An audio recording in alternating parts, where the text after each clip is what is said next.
Look, y'all watch this right now? You can make 100K, 200K, 300K in a month. You know, when I think about it, it was nobody that I could look back in my community that was an example of what was even possible. We don't know how far back we've been programmed. Being in Baltimore growing up, seeing people get shot, you know what I mean, seeing people use the drugs, just seeing that the environment around you. A lot of people cut corners, want to do shortcuts. A lot of it's just the wrong mindset.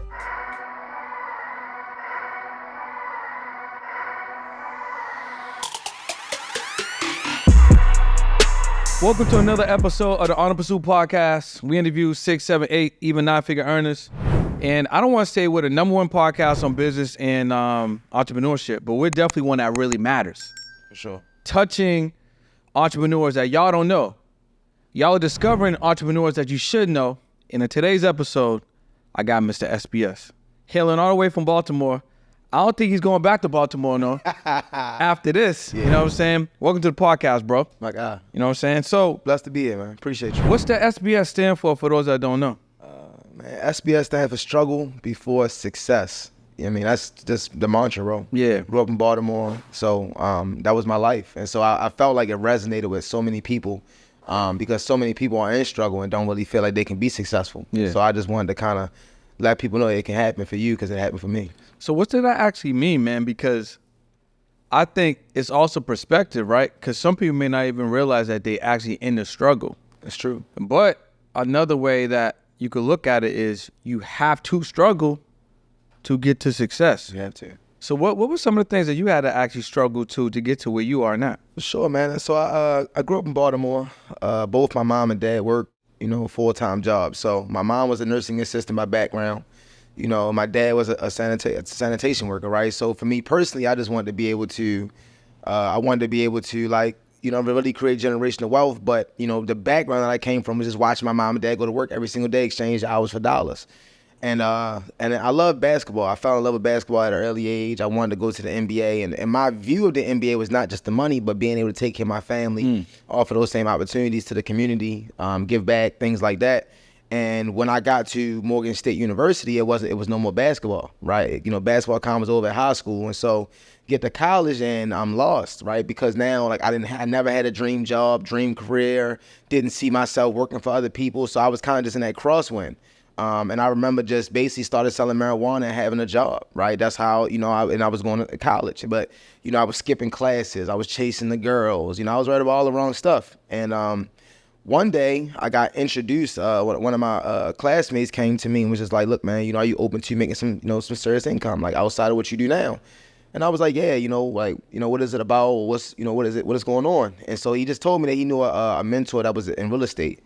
And that was like the next best thing. So if it wasn't gonna be MBA for me, right, I thought that real estate would be a way that I could definitely achieve my dreams. So long story short, I met the individual and, he had the, name on his shirt, he was, tailored. Looking crispy. Yeah, he was icy. You know what I mean? And so that was basically my first representation of seeing what money looked like that wasn't somebody who sold drugs or that wasn't somebody that was like, NBA, NFL player or just, in that kind of limelight. And so that's really what changed my life around because honestly, before then, right, it was the drug, it was smoking weed, it was, Percocets, it was, I wasn't big on Molly, but, I definitely dealt with the e-pills and I definitely just was a product of the environment of, basically, being a part of, being young, using drugs, going outside, hanging out. And so kind of in Baltimore, you just, what I'm saying? Like once you kind of get to that point where you're in high school and you kind of get into being an adult, most people just using drugs. Most people just kind of working. If they are on a positive, some people either like work and do their drugs and do their thing, or it's kind of like some people just all the way outside. They in the streets. They sell. They on the corner. They do drugs, whatever, right? And so I kind of seen that was the path that my life was going in. And, just was blessed, bro, to basically get introduced to an influence that basically gave me a different trajectory. And I would say really what was tough was just being a product in my environment, right? You know what I'm saying? Seeing like my first experience of seeing somebody die was like around 11, 12 years old. Bel Air Road, right? If anybody from East Baltimore know Bel Air Road, I was 11, 12 years old, and one of my closest friends, his brother, and he was like a big brother to us. He was like 15, so he used to watch out for us, make sure we was good, right? And I know, he got killed the gun violence. You know what I mean? I remember being like 11 or 12 and just, you know, that was really one of the things that made me kind of lock into basketball so heavy back then, because I just didn't want to be a product of the streets and things of that nature. But kind of when I got older and basketball wasn't it, well, I know I grew to 5'7", right? As you can see. Right? So, you know, basketball just wasn't going to work. You had them hops, though. Yeah. You know, I had a little bit of game, though. You know what I'm saying? I had a little game. I was play point guard. And I think that's really another thing that helped me just in maneuvering business too, being a point guard, floor general, understanding teamwork, being coachable, things like that. A lot of that stuff kind of came from just being in basketball. So I do accredit that to, you know, my success. But definitely being in Baltimore growing up, seeing people get shot, you know what I mean, seeing people use the drugs, just seeing the environment around you. A lot of people cut corners, want to do shortcuts. A lot of it's just the wrong mindset, you know what I mean, when it came to success. And so I think that once I got introduced to that mentor, bro, and I started reading different books, I got access to different information, that's when everything changed. Yo, what's the Baltimore streets really like, bro? I was in Baltimore a couple months ago. Okay. It looked like it got ran through, bro. You know what I'm saying? Like, it looked like it don't look like a happy place. No, it's a beautiful city with a lot of people that have been through a lot of trauma. Right? I'm talking about a lot of trauma. Like, was there a nice part of the city? Yeah, I mean, they got some nice parts. You know what I'm saying? They got some nice parts. I mean, it may not be, let's say you would call Baltimore City. Cause the real estate don't look like the building look. It look abandoned, ran through. You know what I'm saying? Ransacked. All systematic. So it's all systematic. What happens is, what you see is that, like, in certain parts of Baltimore, right, there is some what they call build up, right? So when you think about downtown in the harbor, right, that's literally a part of the city, but everything around there is built up. Everything around there, property value wise, is up. You got Ritz-Carlton down there. You got some pretty, you know, really, really big establishments in the actual harbor. Once you kind of remove yourself from that part and you kind of go to those outskirts or around the outskirts of the city, then, you know, you kind of see where the system has failed, right? And kind of put impoverished people in the same environment. Didn't really give them access to information, but what they gave them access to is resources from the government, right? And so some people can use those resources too and kind of elevate. But yeah, I mean, I think that what happens is when you think of it from a standpoint, like, it's putting a lot of people in the area that don't have information, that also don't have ownership. And that's really where poverty comes in, abandoned building comes in, because basically the people that do have the ownership don't really care about the community, don't care to uplift it and build it. So. And that's really, you know, even one of the things I think that when you talk about controversy too, like, you know, I watch a guy named, I think it's Claude Anderson, Dr. Claude Anderson. He was talking about how a lot of people praise Martin Luther King, you know, talk about Martin Luther King and how he did this and that. But, you know, basically one of the things that Dr. Claude Anderson says is that, you know, when Martin Luther King integrated us, right, and there was no more ownership, that we didn't own our own buses, we didn't own our own companies, we didn't own our own banks anymore. So once that integration happened, that was the issue. Right, because now we, as a people, as a culture, did not own anything. There was no ownership. I can right? see that. And so it's like, you know, it's so many different perspectives on that, but it's like I can understand that, because when you fast forward to now, you know, the reason that we're doing podcasts, educating people, so that basically we want to help people go from the 9 to 5 or from the regular lifestyle to having some sort of ownership, digital marketing, branding, right, and having some type of ownership in yourself within your community, and that you can give some education back, right? So it's all about, like, creating ownership. So that's really where the breakdown comes out. So how are you able to really, like, navigate that environment? You know what I'm saying? Because you mentioned you know, the impoverished, you know, situations. Right. You know what I'm saying? People either being really, really outside as far as, like, heavy into the drug use, or, you know, the recreational use. Right. You know what I'm saying? Not really having a lot of access to anything, it seems, other than the government, you know what I'm saying, support, which is obviously by design. How do you then, you know, navigate through all that, decide that you want a little bit more? Obviously, you know what I'm saying, you got connected to the real estate guy, the entrepreneur.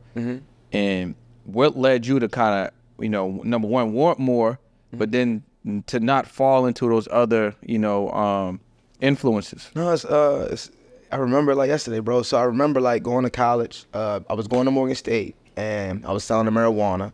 That was my, so I remember, first thing is I understood, like, you know what I mean, when you go to work and you exchange time for money, it was a couple of different like scenarios. So first I had a job at McDonald's, and like, shout out to the apple pies. Yeah, shout out to McDonald's, right? And I remember it was a couple guys, like basically we was all like 16, 17 in that range, right?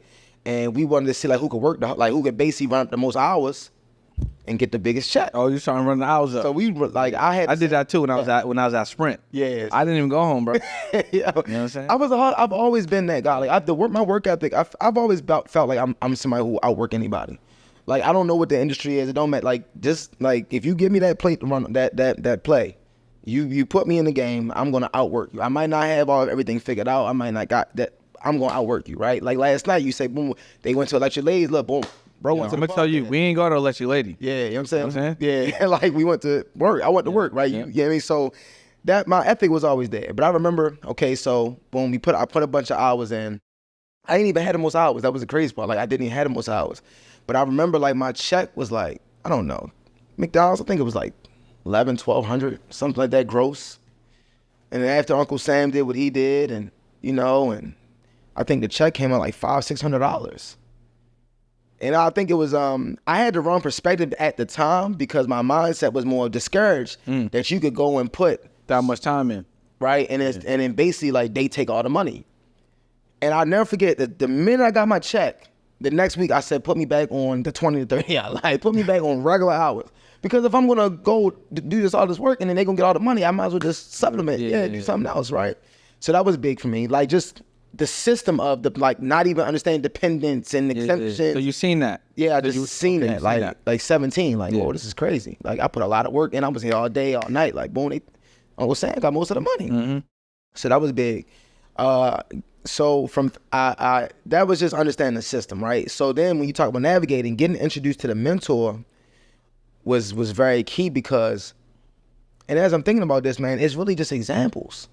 When I think about it, it was nobody that I could look back in my community that was an example of what was even possible. Like there was nobody that I can think of that's like, hey, bro, this is possible. Bro, that's why I'm asking you. Yeah, like how the hell did you how'd you get here? Yeah, so it was I think really genuinely it was attaching myself to the mentor, bro. I promise you, I think that like that was literally 90% of it.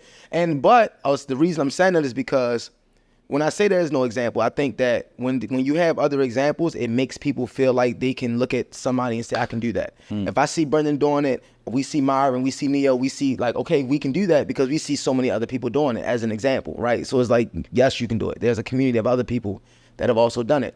When I got introduced to the mentor, and it was like nobody else was doing it, right? And he was like the example. He was the example, but he wasn't somebody that I knew. He wasn't somebody that my family knew. He wasn't somebody that my friends knew. Like, it wasn't any of that. It was somebody that was totally new, and he was European. He was white. So that was another thing, right? Well, the whole time in my mind, I had this image of this black dude that was well-dressed in a nice suit, you know what I'm saying? No, I pulled up in that brand new. You saying it was a white dude? White guy, man. It was crazy because that was the thing. I remember one of my closest friends, when I introduced him, and she was like, oh, well, because he was from Salisbury, like Ocean City area, 3 hours away from Baltimore.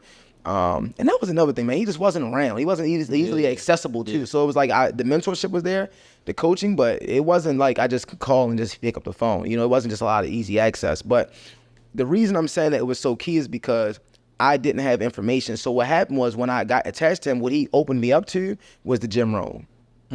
What he opened me up to was the Eric Thomas's, the Les Brown, like just getting into the Jim Rohn. I'll say that. And then on YouTube, it gives you all these different other categories. Yeah. And so like once he opened me up to the perspective of Jim Rohn and just listening to a different mindset, right? I remember like just being like in Baltimore, just riding around. And I remember one day Jim Rohn made a comment like, how about paying your bills?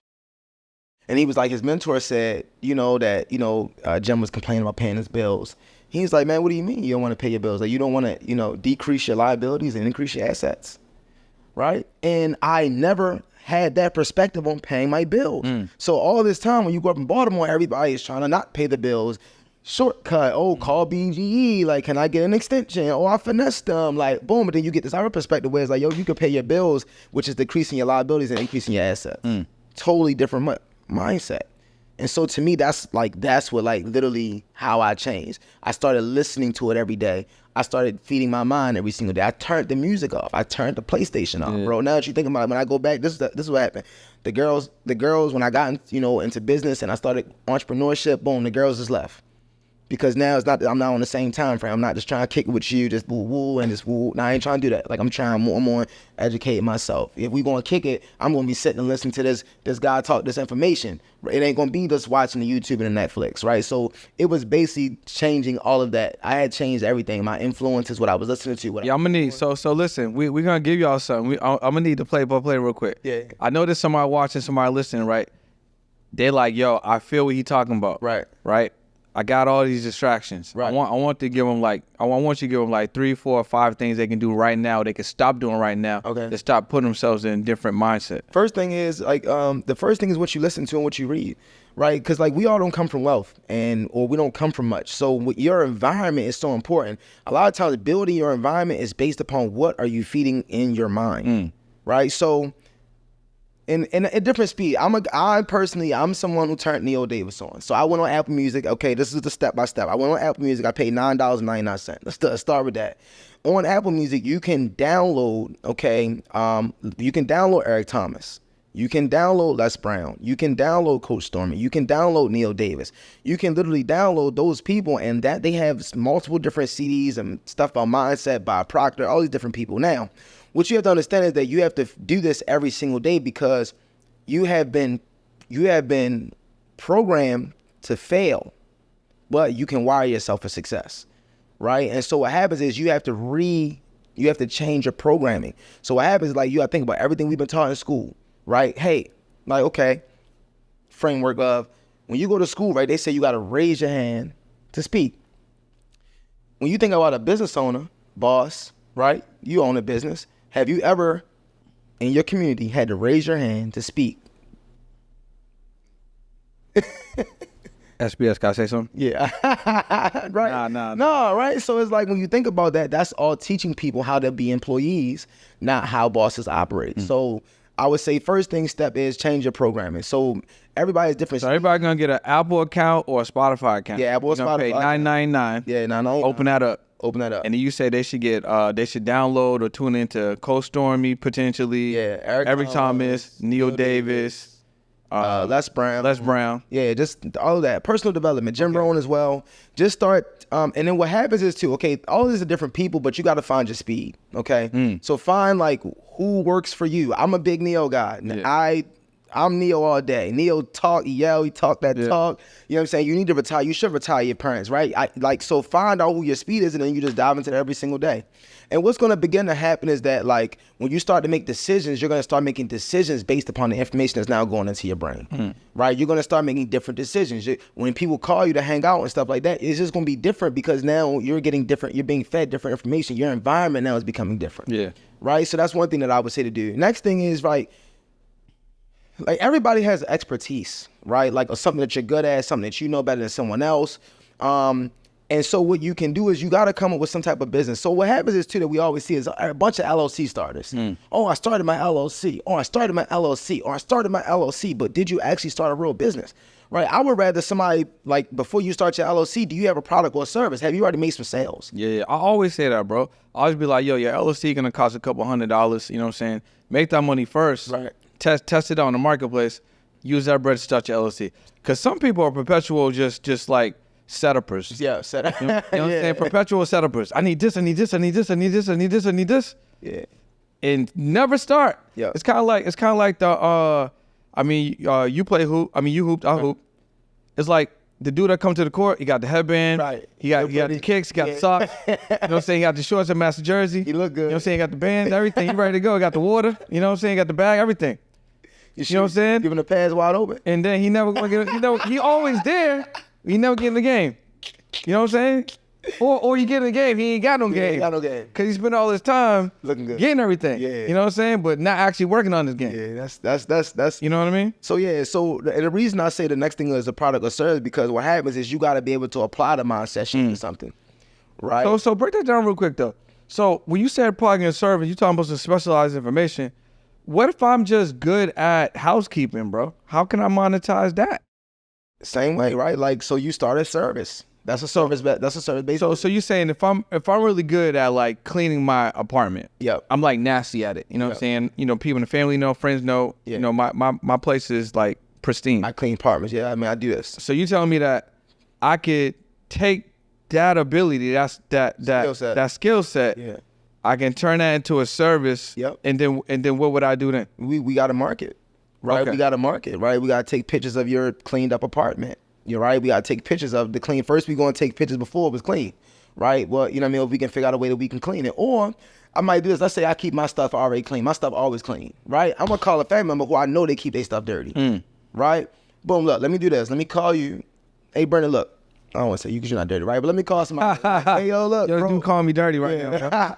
Look, bro, so look, bro, I know you keep your spot dirty, but look, what I'm trying to do right now is I want to start my new business, okay? And I want to clean your joint for free. The only thing I'm asking you is, can I take pictures of before and can I take pictures after I clean it? Right, boom, so now it's free, right? You do a free cleanup, right? Now that person's gonna be happy. You can even get them to do a testimonial, right? Boom, hey, look, this person just cleaned my, so I trust this business, I trust this company, they do it. And now I'm just gonna use that to market, right? Because now I'm gonna basically let people know. I might make a flyer, get a flyer out, I might use social media. I mean, I might start with my job. I might word of mouth my situation, right? If I wanna get some customers fast, I might do, you know what I mean? I might do a couple, you know, where I clean your joint for free in exchange for a testimonial, right? I'm just gotta get the work out. Right, but the reason I say that because a lot of time when you change your mindset, I see so many people feed their mind the right stuff, but you can't necessarily apply that to a job, right? Because at a job you cannot create wealth. A lot of jobs don't allow you to grow, right, to your fullest potential, right? When you think about a tree or when you think about nature, all nature is predicated on growing to the highest possible capacity known until it's over, right? But with humans, we get a chance to choose whether we want to grow to our highest capacity, a little bit of capacity, right? Yeah, that's crazy though, cause now that you say it. Yeah, if you compare yourself or compare people to, let's say, a tree in nature, right? The tree is gonna grow to the highest capacity, right? Yeah. But humans, we limit ourselves, and we're really putting a limitation on our own selves. Because there's nothing that says, hey, I can only read this book, or I can only make this amount of money. We place that on ourselves, which is crazy because, like you said, it is programming. So we picked that up from somewhere telling us, hey, I can only make $50K a month. And then you don't even look for jobs that might want to pay you 70. Yeah. Because you only feel like you can only make 50. It's all programming. That's crazy, bro. Yeah, it's all programming. And that's why it's so crazy about like listening to that stuff first, because that's programming your mind for the success that so they need that. They gotta have that. But that's why you gotta have a vehicle. Even if you have a job, you have to have something outside of the job as a vehicle. That's why cleaning business, whatever it is, you have to have something you believe in that can surpass your current belief level, right? Like if you're at your job and your check is whatever it is every 2 weeks, that's gonna be your current belief level. So to expand upon that, you have to get something new job, new money, new employment, something new to expand you from where you are right now. And that's really what most people fall at, because they might have the mindset. They might be listening to it. They might go to the gym and work out, but they going to work. And they don't got that side hustle. They don't have that side business. So they can't really apply the mindset to nothing but their job. And their job only can yield you a certain result. What's up, y'all? Listen, if you are a business owner or entrepreneur and you juggling your email, your text messages, you don't have a CRM, you don't have any automation, you don't even have your social media posts scheduled, I have the solution for you. What you want to do is tap into the lead attraction system. This is an all-in-one system that's going to handle your text messaging, your email, your CRM, your invoices, get you paid, your digital products, your memberships, your courses, your funnels, and also it's an all-in-one solution so you can get rid of all these other things. It's in one system. You pay one price every single month, and they also have a weekly office hours. So I don't know what you're waiting for. Tap into the platform and make sure that you grow your business. Lead attraction system. Grab the link below. Let's go. So they need to lock into some new information, right? Start reprogramming themselves. Yeah. They need to think about a skill set or something that comes easy for them that they can turn into a product or a service. Yep. And then if they are working a job, they need to figure out some time daily that they can put aside to working on that thing. Working on that business. Yeah. And then get some marketing behind it. Yeah, get some marketing. And I would say a good goal is just like, first thing that most people if you coming out, let's say you take a look at this right now, right? And you're at a job, your first thing you need to do is set a goal to match your full-time income. Right? Because so many people, that's like, what's the goal for the business? Let's match my full-time income. Because as soon as you can do that, that means you can what? Leave your what? Job, or you've now given yourself something called options, right? See, another thing that I realized when I was growing up, right, we don't have options, right? Like think about it. Why would a person go get a job at McDonald's if they have the options to do whatever they want to do, right? Why do people settle for certain things they settle for? It's because they don't believe that there's other options. So a lot of times in life, you have to build the options for yourself.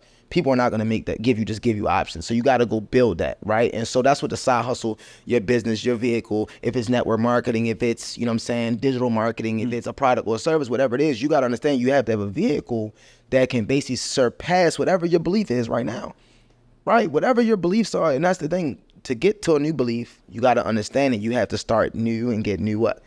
Information, right? So, and Kyle, you understand that, right? Like you spent, like you talking about this, let's talk about that too. You spent over $250,000 on what? I spent a quarter, bro. Okay. A little light quarter. Okay, a light quarter. Yeah, it's light. But let's talk about that though, right? So what do you feel like was the benefit of that environment, the information, and what would you suggest to somebody who, let's say they just starting out, they can't maybe invest $250,000, but what was your early journey on, like, you know what I mean? I think the first thing people need to understand when it comes to investing in yourself, if you invest in yourself, that's 100% write-off. You can't write off college, but you can write off my mentorship investment. You can write off programs. You can write off courses. Right. So it's really basically free. Right. You know what I'm saying? Right. You're just exchanging the money that doesn't mean anything right now because money has no value. Right. Right? They're hope notes. Right. So exchanging the hope notes for something tangible that you can learn, that you can turn into a product or a service or allow you to think or execute on a higher level to get some money. Yeah. Right now, let's say you got the money, and let's say you made the money that you invested back. Guess what? I still have the information. Right. So I can keep making money. Right? I still have that product or service. Right. I can keep making money. Right. You know what I'm saying? So for me, I would 100% agree. I remember like what I did was I would wake up early. Okay. So if you want some extra time in your day, the number one thing you could do, wake up an hour, 2 hours early. Yep. If you wake up an hour, 2 hours early, that's going to give you 60 to 120 minutes of time that you didn't have before. Yep. Or you can wake up an hour early and go to bed an hour late. Yep. Right? Yep. Or if you don't watch Netflix, don't watch sports, you know what I'm saying? Like you can find pockets of time that you could do. Yep. Or even in your car when you're on your drive, right? Yep. So I'll wake up 2 hours earlier. I would do 20 minutes of an audiobook, 20 minutes of a physical book. Okay. I'll write down my goals. Okay. I had affirmations. I read my affirmations. I would do push-ups. Okay. And then I hit the gym. And then when I'm at the gym, I'm listening to, Eric Thomas or Neo or Alex Hormozy or Grant Cardone or something. You know what I'm saying? I got that on while I'm hitting the weights. Gotcha. So by the time I finished the gym, I done did more work than most people have done, and I'm just starting the day. Yeah. You know what I'm saying? At this point, it's like 6 o'clock or 7 a.m. Right. I got all that stuff done. You know what I mean? Another cheat code I started doing later is I would prime my subconscious. And this shout out to Peter Kell. Prime your subconscious. So just imagine, like, we talked about, like, being from up north, so it's kind of cold, right? You had to go up, start the car. Yeah. So priming your subconscious is like doing the same thing for your mind in the morning. So you waking up, and it's like, it may take you a little bit to get going. So me priming my subconscious, what I learned from Peter Kell is I write down how much money I want to make every single day. But I would tell myself, I would write it down, like, remember, like, when we were in elementary school, I don't know if it was the same for you, but if you got in trouble, you had to write, you used to have to write on the board. Yeah. I will not X, Y, Z, you know what I'm saying? I will not, yell in class, whatever. Yeah, so many times. Yeah. So I would do the same thing, let's say I want to make $5K in a day. I'd be like, I'm so happy and grateful I'm now making $5,000 a day.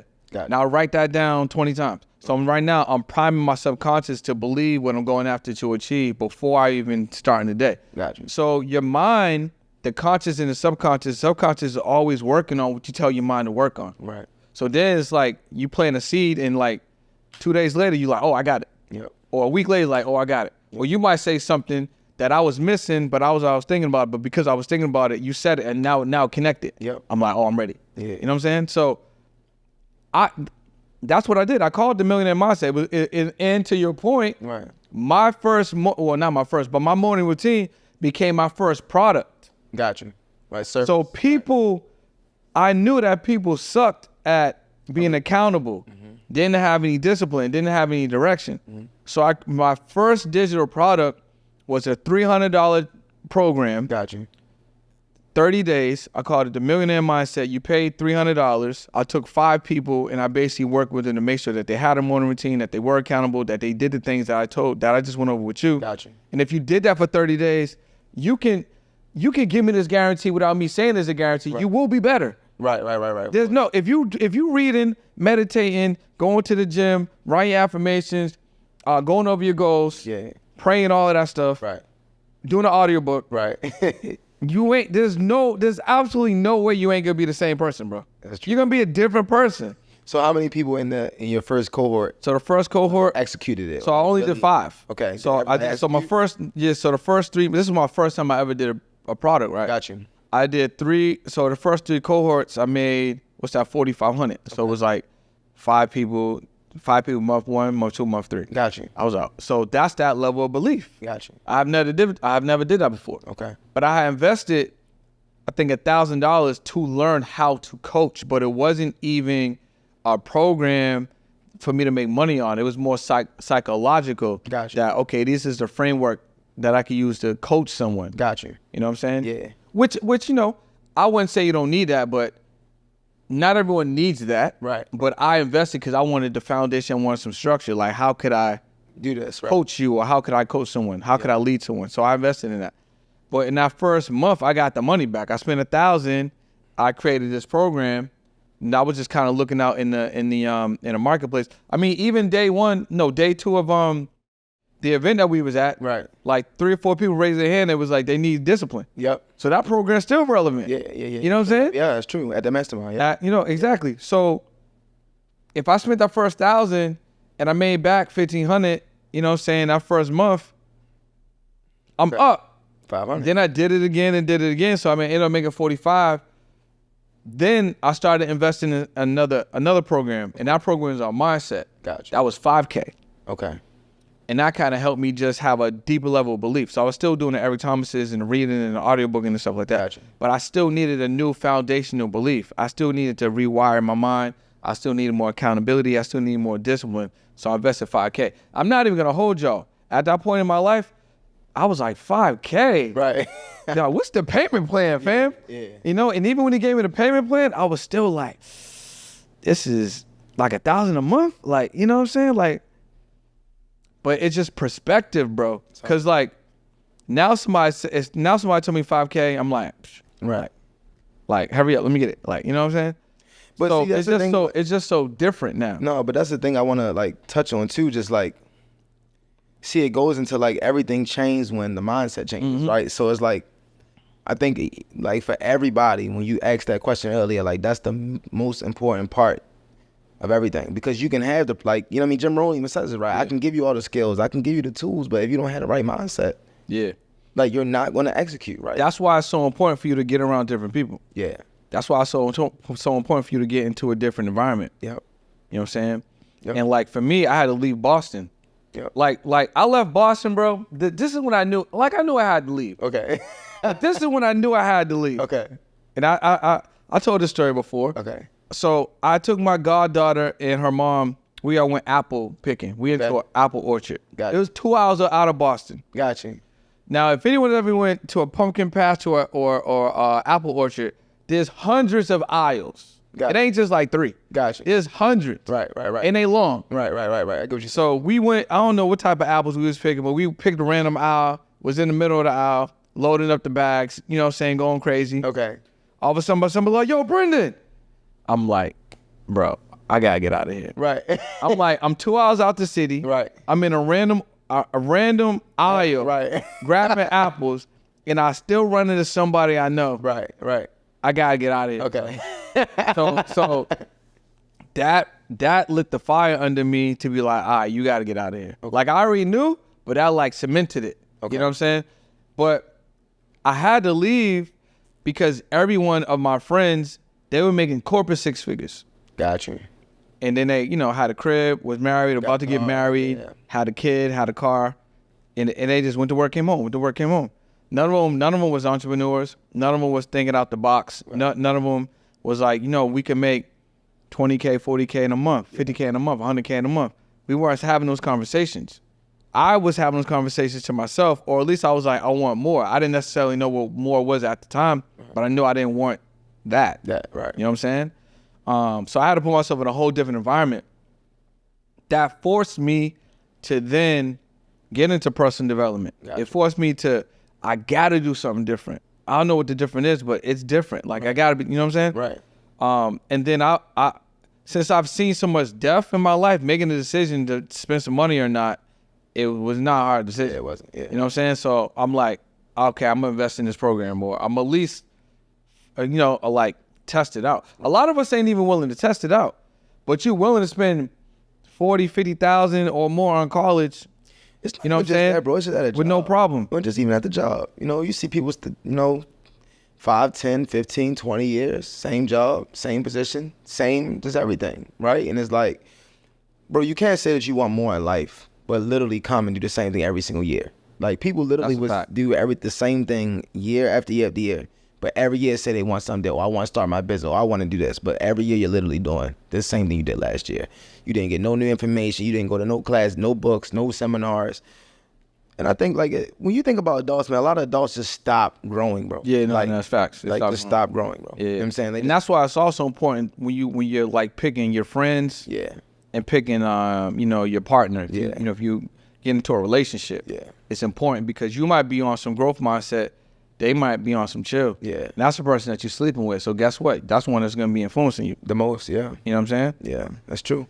It's funny you say that, because when you think about just development though, right? And like we talked about trees and nature, and like them just it's automatically preset that they're gonna grow to the highest capacity. And it's just so funny how God created humans, because we have the power of choice, right? Whereas everything else in nature has zero choice. I'm gonna grow at the highest capacity. Right. But it's love to have that choice though, too. Yeah. Because if you don't want to be that person, good. Like, you know what I'm saying? But for the people like us that want to be that person, I think that's why it's like you have that balance when it comes to, like, when you look at the most successful people that we see, and then we look at everybody that watches them in the stands, right? Yeah. And it's a part of people in the stands that feel like we hoop, right? Like, when you see LeBron or Kobe or whatever make a move, it's like, ooh, like, I feel that, right? Because like that's like, you know what I'm saying? But we also understand we've been on the court and gave somebody a move and look, they drive. Because we feel that. So we all understand that greatness, but it's all in us, right? But like, it's certain things that bring it out of us. It's certain ways that we can all recognize it, right? And so even like when you think about sports and entertainment and money they get paid, it's really because of the fact that we see so much of us in them. Yeah. You know what I'm saying? And we just can't do it, or we just not out there, or we didn't put the work in. You know what I mean? So, but that's why when you think about entrepreneurship, it's a game where we still can get there, right? Like, when it comes to the money, when it comes to the fame and things like that, we can still do it, right? And I think like that was back to examples, bro. Like growing up in Baltimore, there was no example outside of that you could be a businessman. You can make 40, 50, 60, 100 grand a month. Yo, I didn't even know that was possible. I'm not even gonna lie. Yeah. Like, I think that's probably like in the last 3 years, bro. Yeah. I listen. Y'all watching this right now? You can make 100K, 200K, 300K in a month. Yeah. And the only thing stopping you from doing that is just your mindset. It's possible. You know what I'm saying? Like, if you had a 100K offer, right, and you offered it 10 times, and one person took it, you just made 100K. Yeah.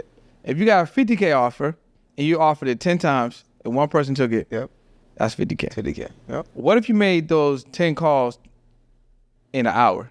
You just made 50,000 in an hour. Yeah. In a day. In a day. You know what I'm saying? Yeah. What if you had a 20K offer? Yeah. Made it 10 times. One person took it. So what do you think? Like, so okay, let's talk about that too. So what do you think? Like people's biggest problem with putting off, like understanding or putting an offer together. Like, I think it's fear, bro. Right. It's fear. It's like, well, first of all, people probably are afraid to charge, which is a block. Right. You know what I'm saying?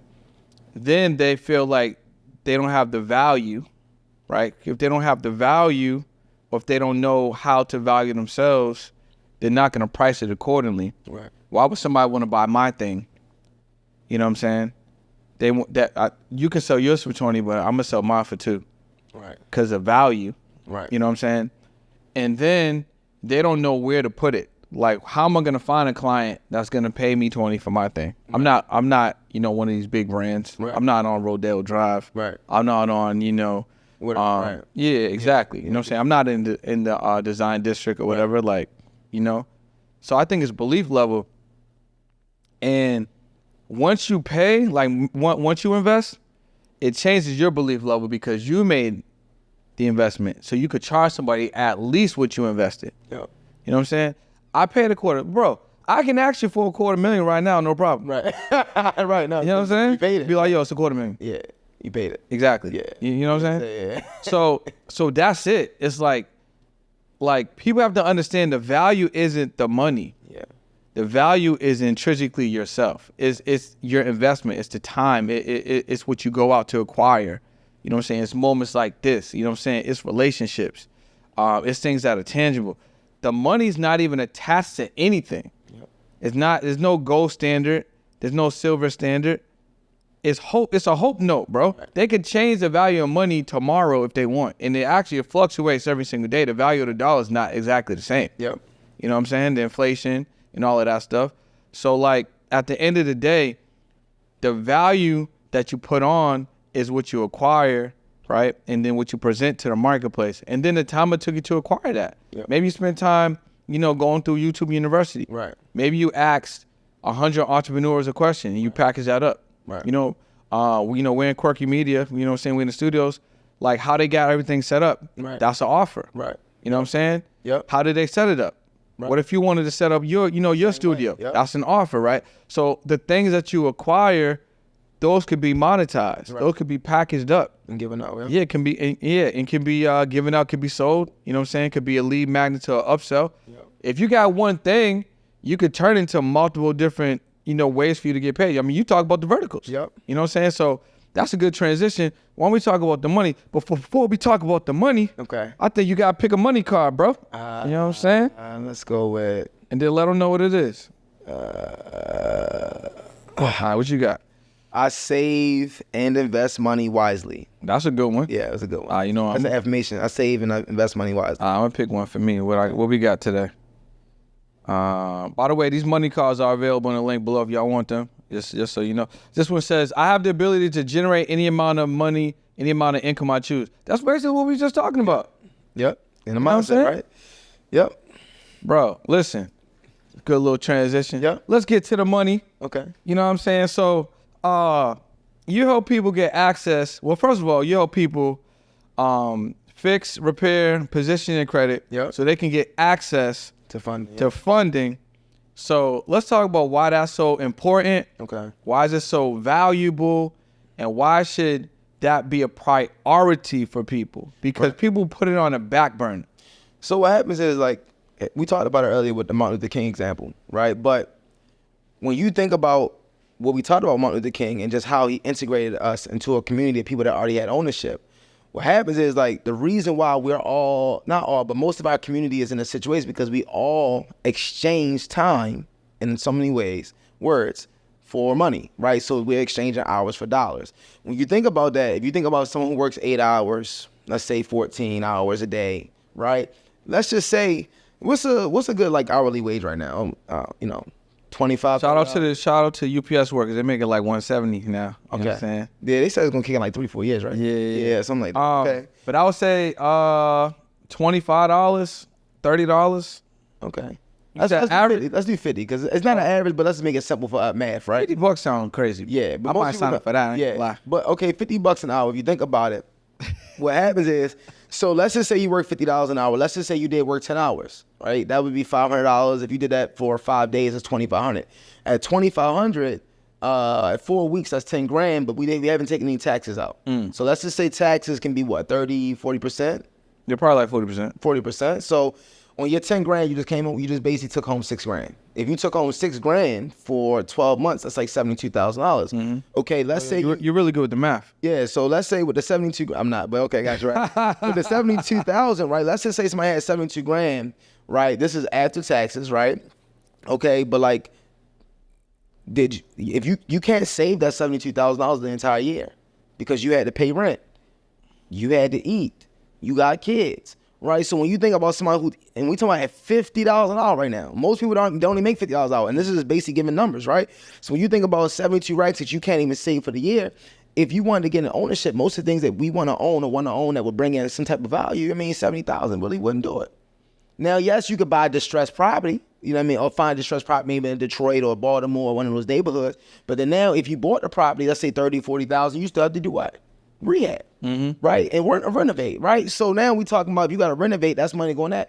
Meanwhile, you still have to eat. You still got to pay your rent. You still got to take care of the kids. So a lot of time when you think about people that don't really own, it's because of the way the system is built. The system has built and taught people how to focus on just exchanging the hours for dollars so that they never really focus on getting ownership, right? It's just a systematic thing. So now it's understanding, okay, everybody in our culture, in our community has been basically bribed to go and exchange hours for dollars.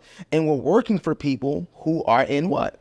Ownership. Are in ownership, right? So it's like now, so basically, once I kind of understood that, like in terms of, okay, that's the framework, I just wanted to be the person that was on the ownership side. Because when I looked at, you know what I mean, back at working at McDonald's, working all the hours, $1,200, boom, my check was $600 from a $1,200 check. Right? So well, how does that work for the owner? Because if you own something, they give you all your money up front. And then you report, hey, look, this is how much I use to run my business. That doesn't even get taxed. Right? So now we're talking about now you're only taxed on what you said was what?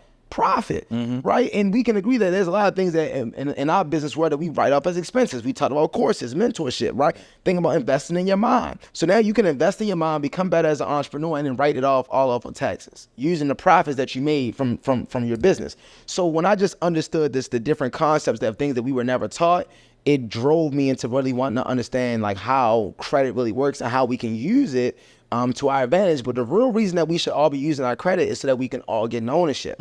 Right? And that's where it comes into play. A lot of, like I seen a lady, I got 700 on Facebook posted, I got 700 credit score.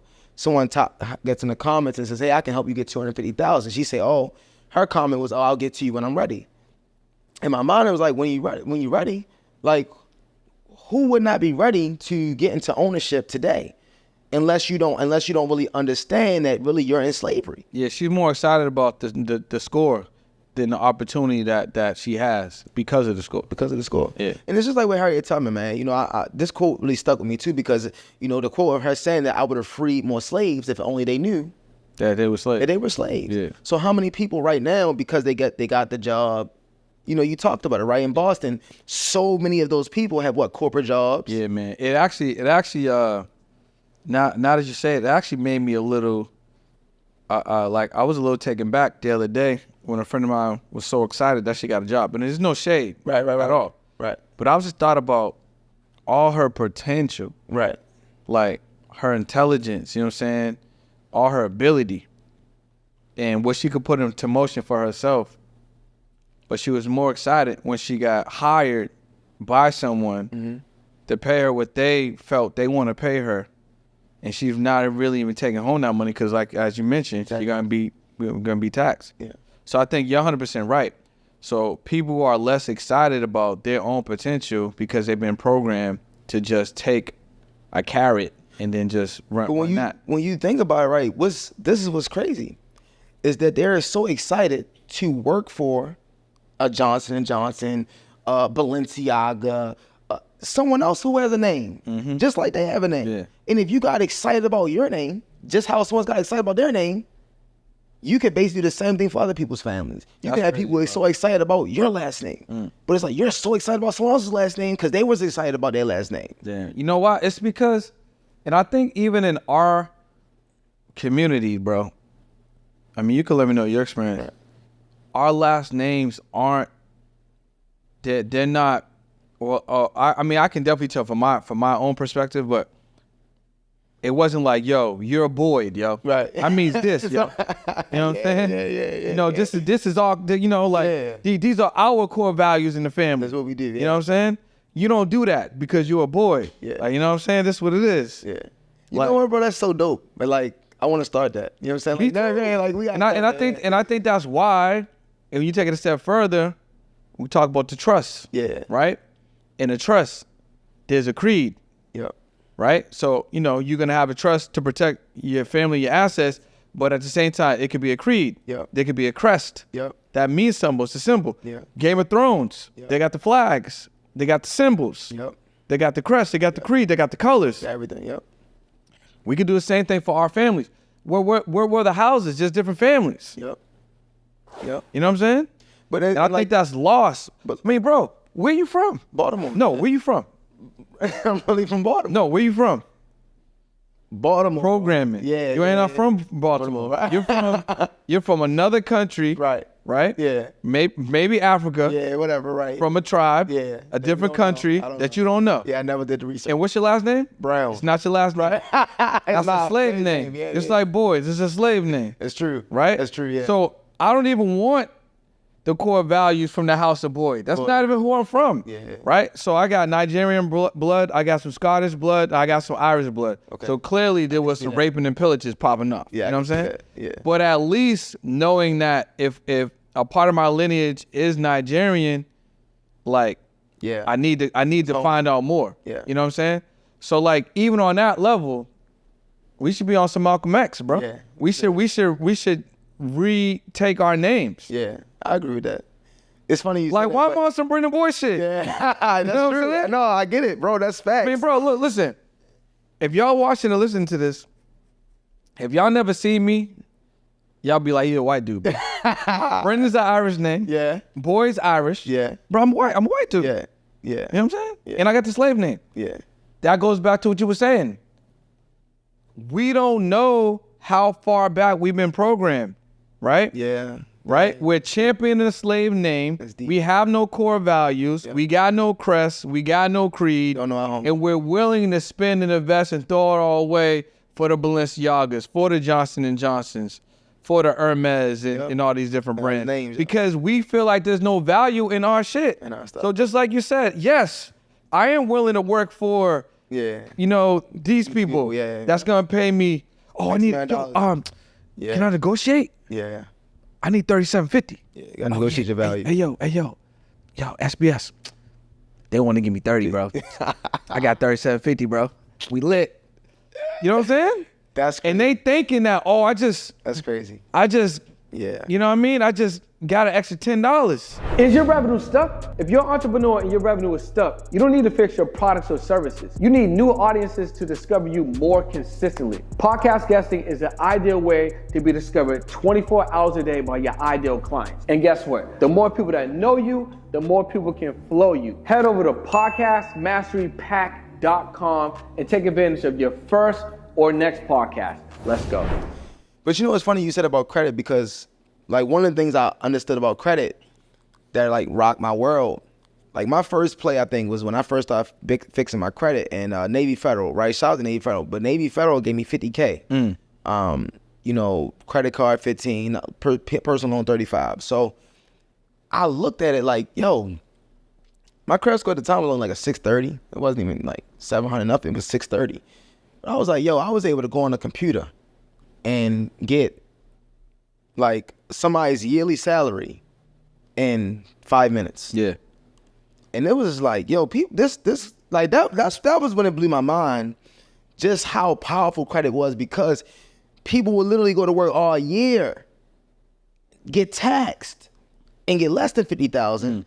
And all I did was position myself with the bank or the credit union, understood some things about how to do the application, and was able to basically get $50K right then and there. So how could somebody position their credit? What would they have to do? So the first thing is just understanding, like, okay, we talked about your name. Your name is so important, and what these companies will do is they want to tarnish your name. I think I'm changing my last name, bro. Yeah, it's so you got to, bro. I think so. It's okay. Yeah. I got you. You gotta change yours too. And I know I ain't Irish. Mine ain't Irish though, but we can work on that. You know what I'm saying? If I wanted to rock with James Brown and see, you know, he did the king of music, you know, I could. But is that his real last name? Nah, we don't know. That's what I'm saying, bro. That's crazy. Okay, I'm all ask Tanny. You listen. Yeah, Quirky. Absolutely, I'm here. I'm ask Tanny, yo, bro. In Africa, our last name's Brown. Right. Never met a Brown in Africa. That's what I'm trying to tell you, bro. Are you straight from Africa, bro? Born and raised. I'm not changing my name. Okay. There ain't no Browns, bro. Oh boy, I'm changing my shit. That's so crazy. Fuck. So what's the last name, bro? My last name is Mujikwa. Oh boy. I'm changing my Definitely a little joint. different from your Browns and your Boyds out there. Yeah. Okay. He said out there. I'm changing my journey, bro. I'm gonna do some research. 2024. You know what's funny? Like I had some Nigerian business partners, and like they gave me the name Adetunde. You You know what I'm saying? What is it? It's like Ade Tunde. It's Ade Tunde. Ade Tunde. Yeah. Your last name? No, it was just like on some. Yeah, I like that, bro. Yeah. That's Ade fire. was like king. I think the king has come or something like that. I like that, bro. That. Yeah, it was crazy. That's a good one to change it to. Yeah, that's a good one, bro. You got one. Yeah. 2024. Yeah. That's Change my shit. okay, we'll talk about it. Let's go.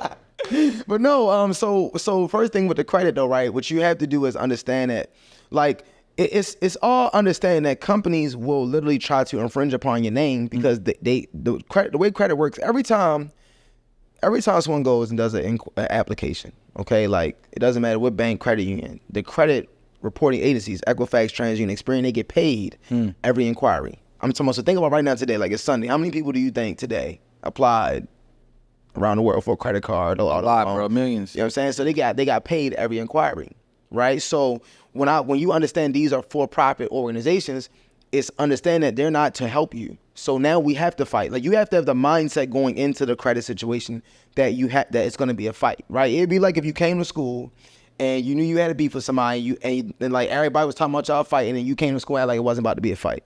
Yeah. Like nobody talk. Like no, listen. Like yo, y'all are fighting. Yeah. Brown versus Ade Tunde. Yeah, we're fighting today, right? Yeah, I'm saying we're fighting today, right?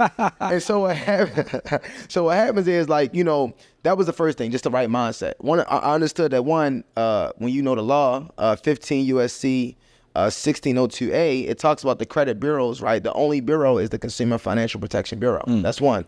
So once I understood that about that these bureaus, when you think of the word bureau, it gives you a mindset that they have jurisdiction, that they can get you locked up. Sometimes you just think of the FBI. So a lot of times people don't fight because they really just don't have the right mindset, right? We talked about this earlier. It all goes into your mindset. Yeah, fact. So once you fix that, hey, look, I know I'm gonna have to fight. Look, I understand that you guys are not a real bureau. I just need to understand, what do I have in my credit? A lot of people don't even pull a report. So we got to pull a report. You can go to annualcreditreport.com. All right, so give us the steps, Joe. So they got to pull a report. Annualcreditreport.com. Yep. Start there. Or if you want to go to my link, go to MrSBSIQ.com. That's where they need to be going. Yeah, MrSBSIQ.com. That's going to be down in the blog. Yeah, MrSBSIQ.com. So what happens is, boom, so you pull your report. Now, once we got the report up, we're going to look and see, like, for misspelled names, misspelled addresses, and like places of employment. So what I tell people is, when it comes to funding, like if let's say I want to go to a lender or a bank, or let's say I want to go to my friend, I want to go to Brendan, I want to get a loan.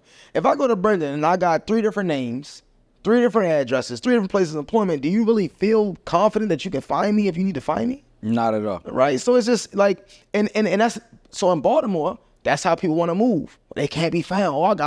They never find me. Like but that's not going to work when it comes to getting money for your business, right? So first thing is, we want to have one name. So we want to clean your name, the employment, and you also want to make sure you fix any addresses. You want to do that by calling in. So you want to call into the reporting agency, speak to the fraud department, let them know that you saw some fraudulent names, you saw some fraudulent addresses, you saw some fraudulent places of employment on your report, and you want to have it removed. And then you want to give them the right information. Hey, look, this is my correct name, correct spelling. Here's my correct address, correct spelling. Here's my correct place of employment. Update. I want you to update this, and please send me a copy of my report, to this address right away. So you want to start there, because you want to clean that personal information up. Because now you want to basically look clean when you go to banks, when you go to lending institutions, you want to look clean, right? You don't want to look. I think we call it dirty, right? You just look dirty, right? You look like you're someone that's trying to be incognito, and that's just not. You look like, what's that? Catch Me If You Can, right? Like the guy, you just look like Leonardo DiCaprio. Yeah. Like they don't want to do that. Deal with that. So then there's third-party reporting agencies. So another thing that we got to realize, that like in life, right? Like, okay, and we're entrepreneurs. We all like to collect data. What do we want? We want name, we want phone number, we want email minimum, right? But there's other companies that want to prey on your data. They want to prey on, what are you watching at night? They want to prey on, what are you feeding yourself? They want to prey on certain things. So when it comes to your LexisNexis, your Sage Streams, your Innovis, your ARS, your CoreLogic, you have Clarity Services. There's multiple different, what they call third party, okay, which is their reporting agencies, just like a TransUnion, Experian. It's not, most people don't talk about them, but what they do is they prey on your data. So like LexisNexis, most people have never done this, and you should also do this too. You should too. You should go on LexisNexis and get a LexisNexis report pulled, right? Have them give you a LexisNexis report. Now on that LexisNexis report, you're gonna see emails from high school, right? You're gonna see school emails. You're gonna see information you haven't even used in years. But what happens is that it's still being reported. right? So sometimes I say, oh, I couldn't get this address, or I couldn't get this off, because you don't understand that LexisNexis is holding your information from when you were in high school. You know what I'm saying? So that's why the address hasn't removed. That's why the debt didn't come off, because they're still holding that information. So what you want to do is basically go into the third parties, and they call it either opt out or freeze. And basically you want to start with them opting out or freezing. And most of those third parties have links that you can go to. And somehow I get your audience that too, right? So we go in and we want to freeze, want to opt out. The reason we're doing that though is because whatever information they do have, we want them to stop reporting that information about us to anybody else without our any type of consent, right? Because it's really what happened. A lot of people don't know about LexisNexis, having your email, your high school and stuff like that, the ARS save stream. All this is information that basically has been built by different stuff you've done. It could be different high schools you went to. It could be different jobs that you've applied for, right? You know how when you go to get jobs and they say you get fingerprints, right? Different They got all that. Yeah, they got all that buried, right? And so it's like you don't even think about it because you was just trying to get a job. Now I realize what address did you put down when you went and got that job? What information did you give them when you gave them the fingerprints? And so a lot of times when we try to get deletions and stuff like that, we don't even think about those petty applications or those job applications and how that even plays into just companies holding our information, right? So that's the next step. You want to freeze that. Then you want to attack. Some basic laws I'll give you is 15 USC 1681 EB, right? And what they talk about is that a consumer reporting agency, right, whether that's your TransUnion, Equifax, Experian, your CoreLogic, whatever third parties, any of those reporting agencies, if they prepare a consumer report, they have to use maximum possible accuracy, right? So with the word maximum, we can say 100%, whatever, 99.999, but it says maximum. So that means that if there's any slight inaccuracy, let's say the dates open, dates last active, dates last reported, it could be the balances. If anything is not maximum accurate, it should be deleted. Yeah, it gotta come off. That's the Fair Credit Reporting Act, right? Another thing is privacy. So if you got student loans, if you have repos, if you have some of those harder things, bankruptcies, right? A lot of times that's more of a violation of your privacy, because what happens is, and I talked about it, the mastermind, but 15 USC 1681 A4, it talks about Congress purpose for putting even the Fair Credit Reporting Act in place. One of those purposes is to protect, right, your right to privacy, right? So a lot of times, if I do a bankruptcy, that's fine, but you gotta understand that when I filed a bankruptcy, the bankruptcy itself does not, the public court does not report to TransUnion, Equifax, or Experian. So there's those companies, again, LexisNexis, your ARSs, they will basically surf the court system to see who's done bankruptcy, who's done new stuff. When they get the information, there's money in your joint. Yep. When they get the information, they'll call, they basically sell that information to the TransUnion, Experian, Equifax. But that was all done without your consent. Yeah. You know what I'm saying? So that goes into, they violated your right to privacy. So a lot of times it's just a lot of stuff that people have when they report, they can fight, they can get it off. But you got to know the law. You got to do some studying. You got to understand where these companies are wrong at, how they wrong, and then basically what you can do to kind of get rid of it. So if somebody's coming to you and they got a busted, let's say credit score, right, report, whatever. They might be in the, mid fives or whatever, low fives. How much time does it take to actually fix a report? And then once it's fixed, then what would somebody do with it? In my industry, that's always a magic question. Hey, how long does it take? How long is it going to take? I always tell everybody, look, man, your process is going to be your process, right? And it goes back to your mindset, because a lot of times if you go into a fight, let's say we talk about a school situation. So you go to school, you ready to fight. When you come ready to fight, you're ready for war, right? You're really ready to go until it's over. Till it's over, yeah, right? You ready. Now, sometimes we can agree, who's been in a fight? You've been in a fight, you come in. Peace. It's over. Yeah. But sometimes, sure, you got people that get run for money. Yeah, they'll get run for your money. But I think that if you come in with the right mindset, either way you'll win, and that's the right. That's the right way to go about it. Because what happens if you're on a time frame, 3 months, 6 months, and I think that that's the wrong mind frame. Because if I'm going into it and I want to be Johnson & Johnson, if I'm going into it and we talk about wealth building, we talk about legacy building, I'm going into it like that. That's the fight. Yeah, I'm going into it. So it's like. So you shouldn't be going into it with the idea, okay, this is gonna be 3 or 4 months. You should go into it this is what it's gonna be. This is my foundation. I'm gonna just continue to work on everything I could do. It's your foundation. Yeah. Because think about it, you talked about, right? You had to sell your house. But think about just not having to sell the house.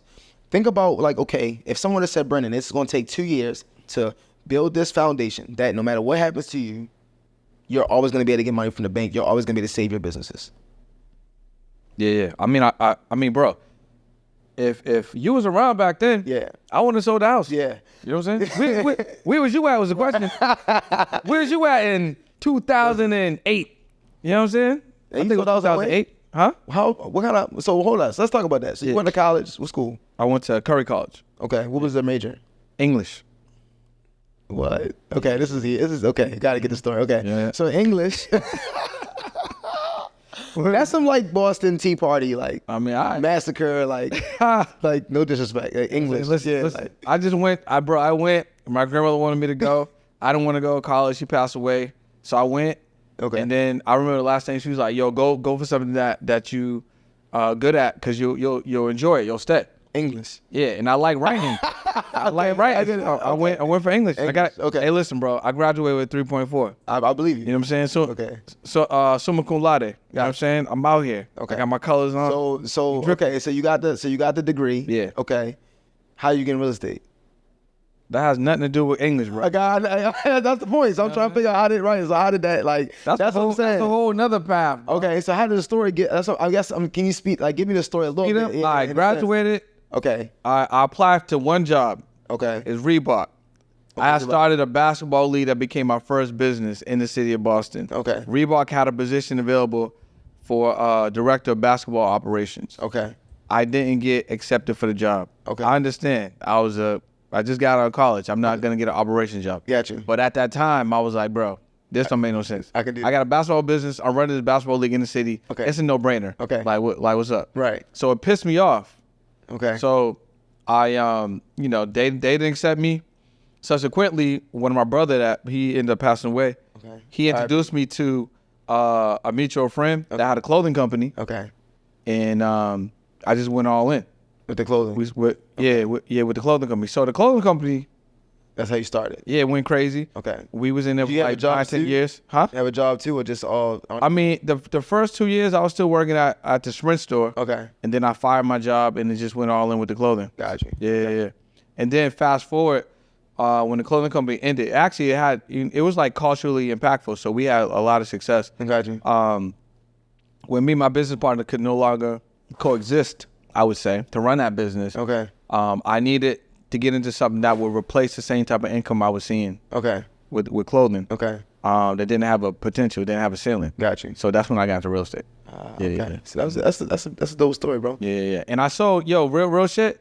I had 2 pair of Kobe 10s in my closet, the Kobe X's, the high top ones. Yeah. And I sold both pairs to get the money to invest in the real estate school. Okay. Yeah. Makes sense. Mm-hmm. For the to get to start the school, just a schooling. To get the license. Yeah. You know what I'm saying? So you had to go to school. In Boston, I think it was only like 4 weeks or something. Yeah. I think I did school and got my license like 3-4 weeks. Yeah. So paying for everything plus the school and everything you needed. Test. I just returned. How many times you took the realtor test? Once, bro. Actually, no, dead lie. I took it twice. I took that joint like 10 times. The first time I took it, I failed by 1 point. Okay. Right? So I signed up immediately, took it the next day, and I passed the joint. I was pissed. So, It was 2 tests. It was like one you had to get like a 70 or something. I think one of them I passed it, and the other one I got like a 60. So I took the state and the national. The first day and I passed the first day and I failed both. I failed the state by 1. Yeah. National, I trashed it. Yeah. You didn't study, huh? You ain't study. I felt like I did, but I felt like I just studied the wrong way. You ain't study, bro. There's no way. No, I really took that joint like 10 times. I ended So you definitely didn't study. The next time I passed the state and failed the national. And so I took the national maybe like 8 times. Damn. I mean, the last time I actually did pass though, it was I did do an immersion. It was more of an immersion. Like I went to YouTube. Like Yeah. I don't know, found somebody who was talk like that was like giving the whole broke it all down. everything down. Yeah. From The school is just a barrier entry, bro. Yeah, it wasn't. It just weeds you out who's really wanting it or not. And that's a business within a test. That test is a business. Yeah. When I took it in California, I passed it the first time. Yeah. Yeah, that's a waste of time, bro. Yeah. That joint a waste. Yeah, but I just wanted to know. It's kind of we both took it. I just wanted to see how that. Yeah, because I know some people have definitely had some challenges with that. Yeah, but I'm a little bit of test taker apparently. English, yeah, English major, yeah. It's your boy SBS. Right now, you taking a look at this and you need funding or you need operating capital for your business, right? You need 50,000, you need 100,000, but you don't know how to get it. You don't know where to go. Your credit messed up. Your credit shot. Well, look, you're looking at the person that's going to help you, because what we're going to do is we're going to, number one, show you how you can remove all negative items on your credit in less than 7 days using the Fair Credit Reporting Act. Then we're going to show you step by step how you can get 50 to 250,000 in funding, and number one, once you get the funding, how you can use it to market and scale your business. So what you need to do is text SBS to 240-301-1661, and we're going to get you started in this process today. I can't wait to work with you guys. But you know, I think that like when you talk about like just even like opportunities and understanding what credit can do, it once your credit is straight, and once we can, I mean, because even like funding, when you talk about that, okay, you sold the house, even the ability to sell the house means that you had to have credit to get your house, right? Bro, listen, that's facts. Right. I was in position. I didn't know that I was in position. Okay. But it worked. Okay. Like, we made it work. Okay. But I was in position to acquire More the property. Yeah. Now, if I would have known about financial literacy, Got you. credit, you know what I'm saying, how better understanding of everything, I would have never sold the house. Right. Right. Because you could have rented. I would have already had not even rent it out. I would have had the bread. Right. I could have I sold the house to get the money to invest in the clothing. So why not, like, nobody told you about like an equity line of credit? I didn't have no mentors, bro. No, I got Where were you at? No, Where was you at, bro? So listen, literally nobody said you can get an equity line. Who of was credit. gonna tell me? There was no mentors. Okay. Listen, my grandmother passed. My uncle passed. No, my uncle was still alive at Okay. the time. But my grandmother passed. My mom passed. My dad passed. You know what I'm saying? One of my best friends passed. Okay. I'm like, I don't want to say I was the smartest friend. No, you weren't. But I'm definitely the friend that was elevated. that had motion at the time. I had the most motion. Okay.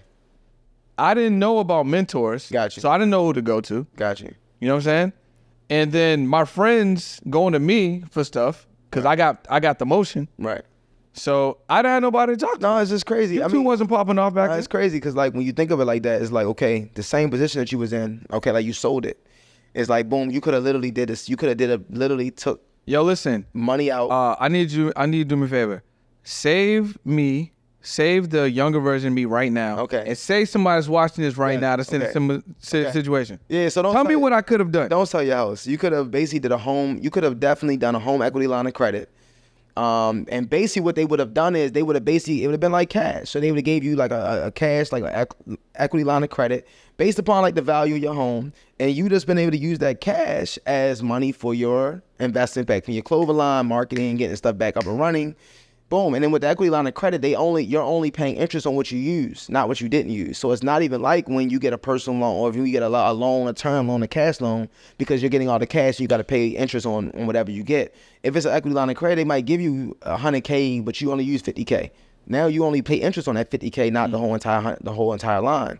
But it's good to know that it's available, right? And you could have so with having a line, what that also means, depending on how much that line would have been, right, it could have meant that you would have used some to invest in your business, but then you also could have took part of that line and bought another investment property, right? Maybe a podcast studio. Or you about to make me cry right now, bro. Yeah. I hope y'all paying attention. Yeah. But yeah, that's it goes back to like when you talk about the community, when you talk about funding, when you talk about credit, that's something that none of us have really been taught, bro. Like that's what I'm saying. Like that information you just gave me, that's on the side of if I would have, you know what I'm saying, got my business together. Right. Right. Because if I would have got the business together in terms of the business credit, right, it would have been different. Yep. The personal credit, yep, it would have been different. I would have had the line, personal credit cards, yep, business credit cards, business. I would have been lit. So with the clothing line, with the clothing business, would you so let me just ask him, would you talk about it right now? Would you ever start one back up? And if you did start one, or if you are starting one, what would you do differently? And where do you feel like the gap was at? Yeah. And let's say for people that's on the clothes, let's talk about that, right? Because you ran a clothing line, it was successful. There's people watching that might be in a successful clothing line. So where was the gap? What happened? And then where was the gap that you would have filled? Well, marketing we had on point. Supply chain we had on point. Okay.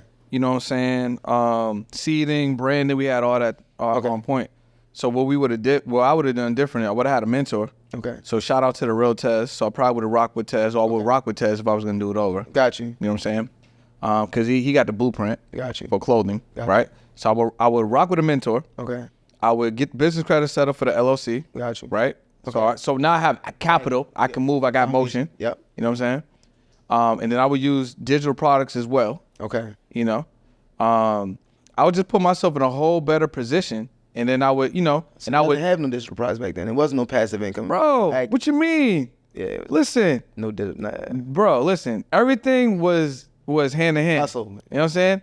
Now we did sell to big box retailers and some small retailers. Gotcha. We did have products in Paris and in Japan and in Korea and in Australia. Right. You know what I'm saying? We did have Chris Brown and the Wiz Khalifa's and the Weeknd. Okay. And all these people wearing the brand. We was on ESPN. We was in video games. You know what I'm saying? We was doing all that. Okay. You know what I'm saying? That's marketing. That's dope. That's dope. 100%. Yeah. We had the other side. So we was making money, but then spending the money. Then I sold my house to get more money so we could keep things moving. Okay. You know what I'm saying? Gotcha. So if I was doing it differently, I mean, bro, I would have an LLC just for the clothing company. Gotcha. I would start an LLC for the media company that goes along with the clothing company. Gotcha. And I would start another LLC for a publishing company. Gotcha. And those will all be part of the same clothing company business. So it's crazy with those 3 LLCs though. I know, bro. That's what I'm trying. That's what I want y'all to understand. If I was starting a clothing company, those are the things I would be putting into place. But another hack that I want to get the audience too is that with each LLC, that American Express will allow you to have up to 10 charge cards,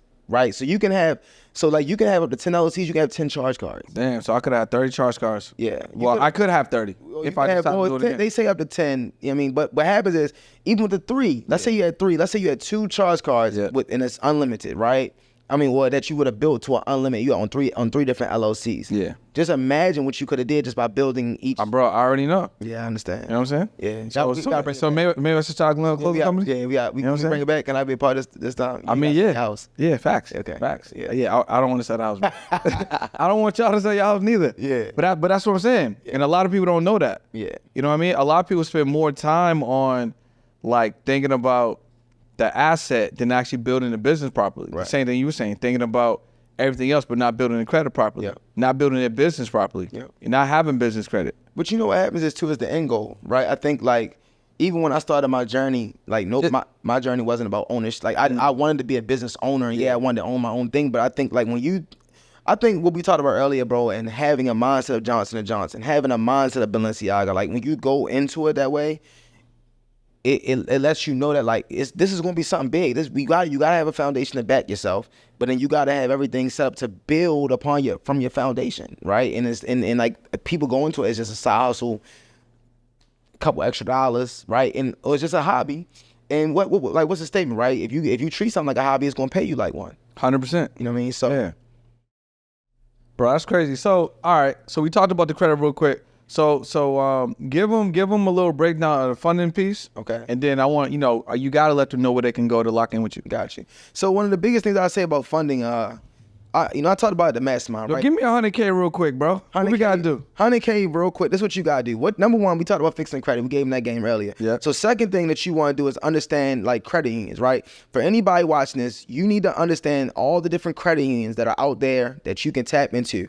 If you don't know all the different credit unions, another thing that you can do for different banks is called a bankbranchlocator.com. Bankbranchlocator.com will also give you all the different banks in different states and where you are, so you can kind of get access to that as well. What you want to do, though, is understand with credit unions, your inquiry is going to be good anywhere from 30 to 60 days. So let's just say I go to PenFed, right? I go to PenFed. Right now with PenFed, you can actually do a personal loan application with PenFed. You can pre-qualify for this, right on the website. PenFed, I don't want to say .com, but go to Google PenFed. You can go do an application for PenFed right now. But that inquiry that you do today, number one, you can pre-qualify for that. But let's say you get approved. If you get approved, that inquiry will be good for 30 days. So that means if you call back in 3 weeks or 4 weeks, as long as you do it within that 30-day time frame, you can get another credit card, another loan, another lending product. And if you know who pulls from who, you can do this on multiple different reporting agencies. So PenFed, they pull from Equifax, right? Find Navy Federal does TransUnion.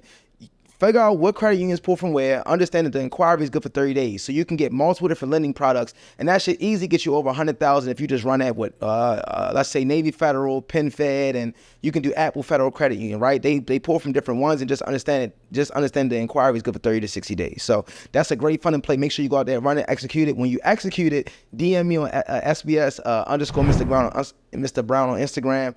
And what we're going to basically do is make sure that you get access to a free class. I do a free class every single Sunday. So just DM me SBS and we'll get you access to the free class. And you can tap in and get all the funding plays. Learn how to get 50 to 250,000 in funding. Learn how you can clean your credit. And I'm also going to be showing you how you can get paid to remove negative items off your credit. So make sure you tap into the class this Sunday, which today is Sunday. Yeah, today's Sunday. Yeah. And then I do one every single Sunday. So if you're looking at it, DM me on Instagram, SBS_Mr. Brown.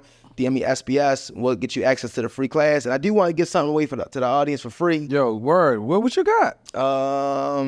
What's the name of this podcast, bro? On the Pursuit podcast. PRST. PRST. Yeah. How do you say, what's that? Pursuit. Yeah. Yeah. It's not Brown, bro. We gotta change the last name. I got you. Yeah. So just text PRST to 240-301-1661. And what I'm going to do is give you access to the secret lenders list. I'm going to give you free access to the secret lenders list. So just text PRST to 240-301-1661. What can they do with that secret lenders list? Oh, yeah. You can get a bag with a secret lenders list. So basically, it's going to give you banks and who they pull from. So if I know what bank pulls from a reporting agency, I can line up a sequence. And we basically teach people how to get 15 credit cards just on 4 inquiries. So that secret lenders list will basically give you the framework and the blueprint that you need to make it happen. Damn, that's crazy, bro. So yeah, the reason why my clothing company didn't work out is because you wasn't around, bro. That's your fault. It's crazy. I'm around now. Let's make some money. So yeah, tell them one more time where they can tap in with you. Tap in with me on Instagram, S as in Sam, B as in boy, S as in Sam, _ Mr. Brown. Or you can text me directly. If you're looking at this podcast, text PRST to 240-301-1661. And also, right, I want to get back up to Brendan, man. He's doing a lot of great things, and I just want to give a shout to him, man, because a lot of times just in our community, we see people have emotion, we see people doing things, and you got to not only invest into yourself, but invest in people, right? So I'm blessed that I could invest, right, with you and be able to do business with you, and just excited for what we're going to do in the future, bro. So just want to kind of shout out to you and everything. Yo, bring me to Baltimore, bro. What's up? Yeah, let's you know what I'm saying? Not Baltimore, Let's do a live class or something. You said not Baltimore? Yeah, that's... All right, so Bring me to LA. Yo, bring me to DC. Can we do it in DC? Or I never been to Boston. Yeah, do something in Boston. Yeah, we can meet Tatum. So we're not going to Baltimore? Tatum and Jaylen Brown, they just signed a $440 million contract. Just a crazy deal, bro. Yeah, a crazy. You might need to go back, bro. All right, man. Listen, I appreciate you, bro. You know what I'm saying? Thanks for locking in. Listen, y'all, make sure you guys subscribe to the podcast, follow my guy, get that free gifts, get that secret lenders list, and sign up for our free class. You do not want to miss that. Matter of fact, I might be in one of those free classes, so make sure you wave at your boy. This has been another episode of the On the Pursuit podcast. We'll see you guys next time.